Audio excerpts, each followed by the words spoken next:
Hi everyone, this is going to be the reading for Virgo for the month of May 2024. This can apply if you're a Virgo Sun, Moon, Rising, Venus, Mars, as well as North Node. So be sure to check out the other signs in case this does not resonate with you. As always, take what resonates and leave out the rest. If you'd like to book a reading with me, like a birth chart reading, synastry or relationship compatibility, or even tarot, you can drop me a mail and the link is in the description box below, and I'll get back to you soon. So Virgo, I'll just pull out a couple of more cards and then we'll start the reading. Okay, so I got the King of Cups and the Ace of Wands and the Four of Cups in reverse, as well as the King of Swords in reverse. So Virgo, I feel like maybe in the past you were in that state where you were dismissing a lot of opportunities that came your way. And I say that because I'm seeing the Four of Cups in reverse, right? So that's not your energy right now anymore. Four of Cups in the upright position is this energy of someone who's kind of holding out for a bigger, better thing. So whatever opportunity comes, if it's not up to the mark, they feel like it's not worth their time, and so they end up dismissing it. But it could be very rewarding, which is what you're realizing now in the month of May. So you're no longer being dismissive of opportunities that are coming your way. I feel like a lot of you are tapping into that, are harnessing that, which is why you're also getting the Ace of Wands. Again, this is very slow and steady energy. It's not like boom, like there's this huge waterfall of money and like this fountain of wealth coming your way. It's not like that. It's very slow, steady. It's got like a domino, like a slash ripple effect. So I would suggest keep at it. Don't dismiss any new opportunities coming your way, however small they may look, because you never know where it's going to snowball into, what it's going to snowball into. The Ace of Wands is kind of showing me that. Yeah, this again, the Ace of Wands is not like this big grand waterfall of money or that kind of thing. It's very prosperous, but at the same time, it's not like a grand thing, if you will. So yeah, I feel like this is very slow and steady when it comes to money. So a practical example would be like an investment. Excuse me. If this is an investment you're making, it has to be slow and steady. Like you have to watch it. You have to watch it over a period of time and then wait for it to grow. So yeah, definitely slow and steady is the name of the game here right now in the month of May. The King of Cups is also showing up in this reading. And the King of Swords came up as a reversal. Now, King of Swords coming up as a reversal is interesting because, it's Aquarius energy. And Aquarius is a very humanitarian energy. They are also very known to be very logical, very practical, very rational, in their thinking. It's not that emotion based. And Virgo, you're generally good at that. Like you are an earth sign. So you're pretty practical and pragmatic about things in general yourself. But this is coming up as a reversal, which means, which tells me that a lot of you may not be in that space to that extent right now. You're kind of doing away with that very cold, logical, practical, rational side of you. And instead, many of you may be tapping into this King of Cups energy, which is more about a really good balance between intuition and logic. So you're not completely disregarding the logic side of things, but you're not really disregarding the logic side of things, but you're also learning to tap into your intuition a little bit more. And this can be a little bit different for you because you're not generally used to doing that. You're more about the details. You're more about the day-to-day minutiae, and you like to set a schedule and get things done. You're very task-oriented, which is great because your habits are what make up your day and your life and everything in general. So you're very on top of that on the whole. But I feel like in the month of May, you're also tapping into your intuition a little bit. Like you're listening to your heart a little bit more, which is good. What else do we have for Virgo?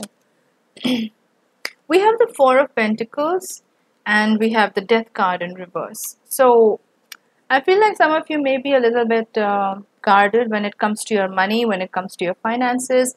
A lot of you may be averse to like spending more than you need, but this is coming from a place of fear. It's not based on practical, well thought out decision that you're not going to spend on unnecessary things. This is more fear based because the Four of Pentacles is like if you spend more, then the money may not come in. So again, it's very fear based thinking, which kind of obstructs the flow of energy. So ease up on that a little bit is what I would suggest.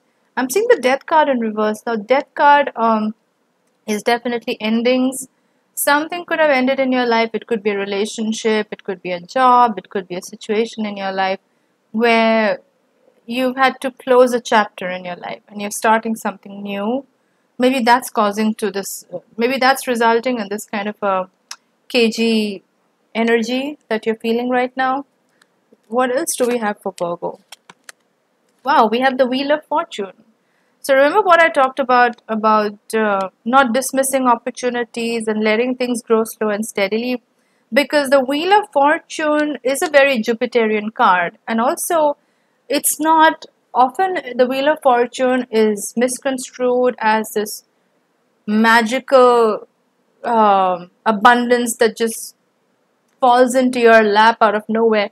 It's not really that. The Wheel of Fortune starts turning when you start making things happen. So you start making things happen by not dismissing the opportunities that are coming your way.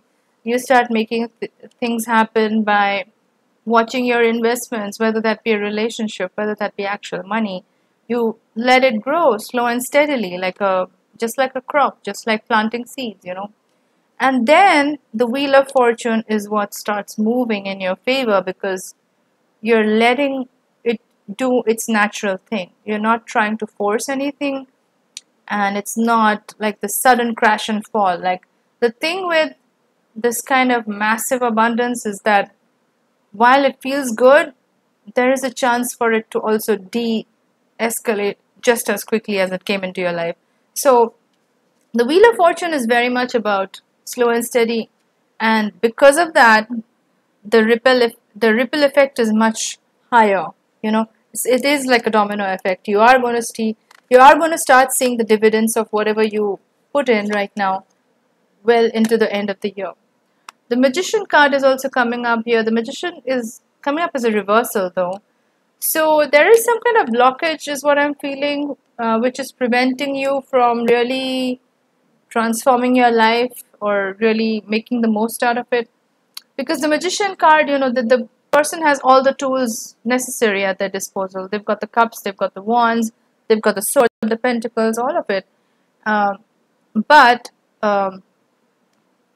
they're not really using it. It's coming up as a reversal. So that tells me that Virgo, you're not being as resourceful probably as you may want to be. And maybe that's something that you want to take a look at. What are the areas in your life that you could already tap into, which can give you a lot of dividends? Sometimes we often overlook what we have right in front of us and start looking towards the future. So maybe look at what you have going on right now and how you can maximize that to make the best out of the situation. I'm seeing the Seven of Cups coming up as a reversal. So that means, the Seven of Cups in the upright position is about choices, but it can be sometimes a little bit confusing because these choices may not be as apparent in terms of what should be the correct path for you to take, what should be the correct decision. It can be a little bit overwhelming. It can be confusing. But because this is coming up as a reversal, I feel like you're not in that state anymore. You're very clear about what you want. And I feel like you're really going after that. So there is clarity in the month of May. You do know what choices you need to make. At least you know what you don't want anymore. I think that's something that you're very clear about, Virgo. But again, it's to really maximize the potential of this month, I would say, see what you have going on in your life. Tap into the areas in your life where you could probably get the most out of. And you'll be surprised. how many tools you have laying around you, in front of you, that you can utilize right this moment. Right? So that's what I have for you, Virgo, for the month of May. If you like this reading, do give it a thumbs up, do like, share, and subscribe. And also, if you'd like to book a reading with me, drop me a mail on, the link is in the description box below. And I'll get back to you soon. Thanks a lot for watching. Bye bye.